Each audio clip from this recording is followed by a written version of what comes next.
Hi everybody, in this video I'm going to be sharing my 5 practical Bible verses that I frequently apply in my motherhood. Before I go on, do check out my 10 top tips to motherhood empowerment. These are 10 tips that I personally use pretty much every day to keep myself sane as a mom of 2 little boys.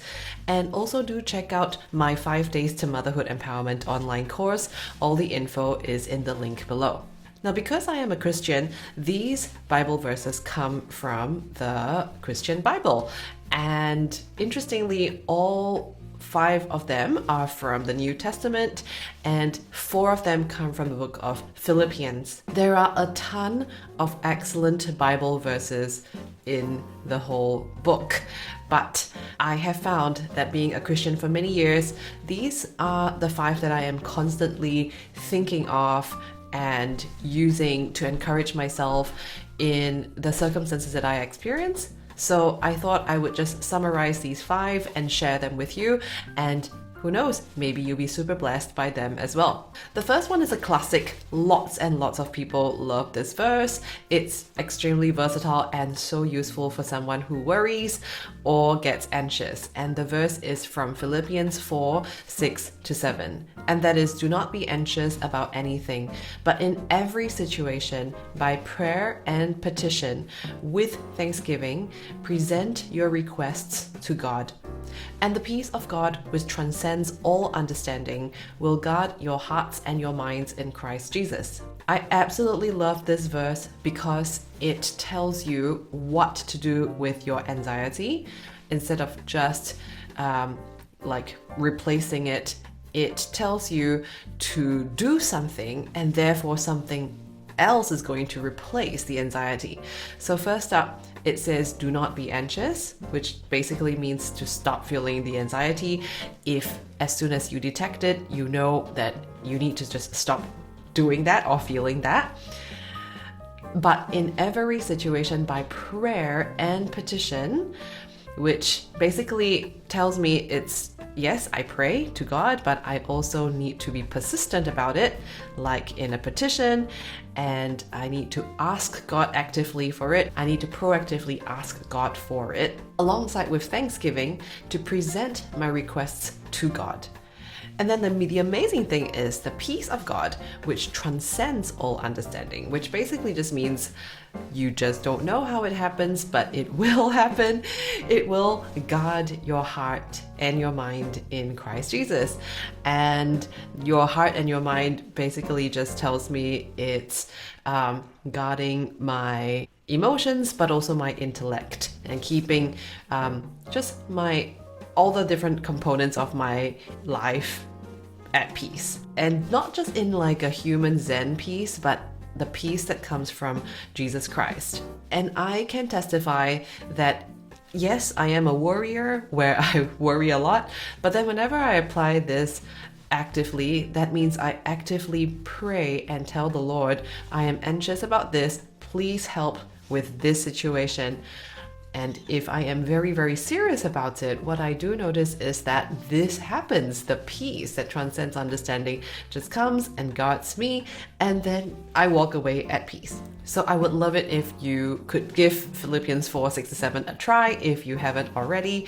Just speak to God. The cool thing about praying in Christianity is that you don't even need a thing. You just pray in your head. And because God is an all-powerful God, He is the King of all kings, He is the Lord of all lords, He is the God who made you.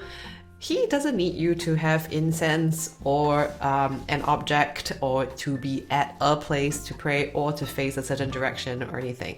He just knows everything in your mind, and so you can even start talking to God right now in your own way, and God is listening. The second Bible verse is, I can do all things through Christ who gives me strength, and this is from Philippians 4:13. Sometimes motherhood can be extremely difficult, and I particularly find it very hard at night. So my sister likes to joke that, yeah, moms have a very fancy nightlife, right? Just because we wake up so many times throughout the night for some nights, especially when we have a newborn or a baby. And that's extremely tiring, and not to mention the tiredness that follows the day after, in the daytime, and yet, you still need to function throughout the day as well. So it's just extremely difficult, and so many times I've really struggled with energy levels. A lot of times it's also about frustration. For example, you do what you can to calm a baby, or to make a baby sleep, or maybe to help a child feel better when they're ill. And when we realize we do not have the power to make someone healthy, or make someone happy, or make someone sleep, or make someone eat, it's frustrating. And at the same time, when we feel like our energy is just zapped from us, we can claim this verse: I can do all things through Christ who gives me strength. And so I find myself claiming and asking God for strength at 4:13 a.m. where 4:13, oh my gosh, did you get that? Like verse 4, chapter 4, verse 13.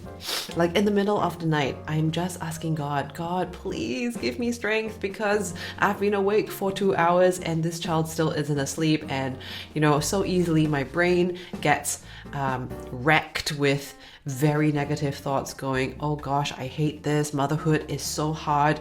And why just won't this child sleep? And it gets so easily spiral into negativity. But then when I replace it with, I can do all things through Christ who gives me strength, then that just changes the ball game. And then I instantly get into a more positive note. So this is an amazing verse to try. It's also true, I have experienced so many times that God does give you strength to do all kinds of things. And as a mom, you really pretty much have to do many kinds of things that require a lot of strength. The third Bible verse I want to share is Philippians 4:8, and that is, finally, brothers, whatever is true, whatever is noble, whatever is right, whatever is pure, whatever is lovely, whatever is admirable, if anything is excellent or praiseworthy, to think about such things. So it's a very intentional call to think positively. And perhaps this is step one of mental health, right? Because, it's so easy to think negatively about things, and as humans, we do have a negativity bias. But when we start to apply this verse, we're actually making a decision to think positively about something, then a lot of good comes with it. So I've also been learning recently about the law of attraction, where if you think positive things come to you, and that the opposite is true. This is probably one of the verses in the Bible that suggests something similar. Why would Paul, the person who wrote this Bible verse, ask and encourage us to think positively? I just think it is something very basic, but actually very beneficial to us. And I apply this a lot to thinking about people, and perhaps as a mom, thinking about our child. Sometimes it's so easy to just think of all the negative things about my child, right? Instinctively, you kind of would want to talk about, oh dear, my child is, and then 10 negative bullet points. But then if you are going to actively sit down and remember to focus on the positive things, and then you also will realize, oh, but hang on, there are actually 12 positive things that have happened that I've seen in my child, just to replace the negative things, or in place of the negative things. So then you realize, okay, my child not so bad after all. So it's really important to be able to just think positively about our kids. Maybe the same goes to also how we think about our family members, sometimes even about ourselves, just to think positively, think about whatever is. And I actually have this memorized: true, noble, right, pure, lovely, admirable, excellent, praiseworthy. Think about those things and you will definitely be happier. The next verse is Philippians 3:13, and that is, forgetting what is behind and straining toward what is ahead. So once again, one of those wonderful two-part verses where it's asking you not just to forget what happened in the past, but then to focus on what is ahead and to strain towards what's ahead instead. I find this very useful to apply whenever I make a mistake. In my top 10 tips to motherhood empowerment, I share one of those tips, which is to realize that as moms, we are lifelong learners and we make mistakes along the way. And so sometimes I know for sure myself, I tend to bash myself up for making a mistake, but then I will also think about this verse and realize, okay, I did make a mistake, but let's just forget what's behind, and therefore we'll strain towards what's ahead. Of course, I don't just want to forget even the lessons learned, but our lives have just gotten the richer just by learning from the mistakes we made, but to stop dwelling on it and to look forward and to move on and to think, how can I do things better in the future? And finally, this one I absolutely love, and I, if anything, wish I do even more often. It's like I know about this, I just don't ask God enough for it. It's James 1:5. If any of you lacks wisdom, you should ask God, who gives generously to all without finding fault, and it will be given to you. This is an incredible verse because it's basically saying if you want to be wise, you can just ask God for it, and that will be given to you directly. I am amazed at how generous God is just by your asking. It's not even asking you to do something first in exchange for wisdom. It's just asking, just going, God, please, could you give me wisdom? And maybe you could say, dear Lord, I need wisdom in this particular circumstance, and maybe you've tried everything humanly, intellectually, and it's just not working. It's something to try asking God's wisdom for. Recently, there's been just this behavioral thing that my son's going through, and I have had quite a few difficulties getting him to do something without meltdowns, and I asked God for wisdom in that particular area, and then God just gave me an amazing, super easy little trick. I tried it, and oh wow, it worked amazingly, and I remember thinking James 1:5 rocks, and this is just true for every day. There was one sermon I listened to where the preacher said, well, you can get wisdom two ways.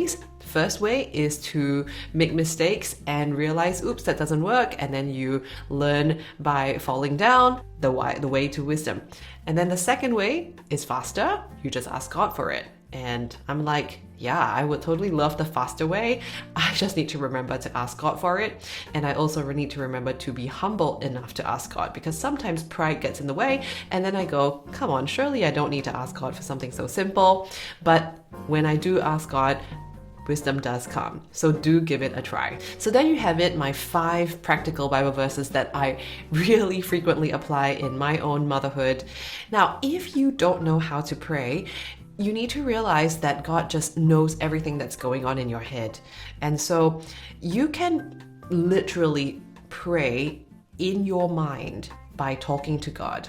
If you don't know God, you can try and say something like this. And the best part is you don't even really need to close your eyes, bow your heads down, and put your hand like that. A lot of Christian pictures portray prayer like that, but really you can be washing the dishes and praying at the same time and just going, dear God, please show me you are real, and please show me that you are a God who loves me. And God will do something to help you realize. Maybe He will give you a vision or help you to experience something that will realize, wow, there is a God, and this is a God who loves you to the point of dying for you, on the cross. If you want to learn more about this, I have links below to help you read up more about this topic. Finally, it's time for you to comment. What are your favorite Bible verses for parenting? Because I would love to find out more, and if this is something of interest, I may create more videos like this in future. Who knows, new circumstances might pop up when my kids grow older, and then I'm gonna find myself needing to cling on to more different Bible verses as well. I would also love to know which of these Bible verses you will be trying to claim in your own parenting or in your personal life. If this video blessed you, please take 3 seconds just to click the like button below. It makes a huge difference to let YouTube know that this is a good video and that it will show it to more people. And I really want to thank you in advance for doing that. Once again, my top 10 tips to motherhood empowerment free PDF fillable workbook. You can click that and get that for free in the link below. And also check out my 5 Days to Motherhood Empowerment online course. I will see you in the next video. Thank you for watching.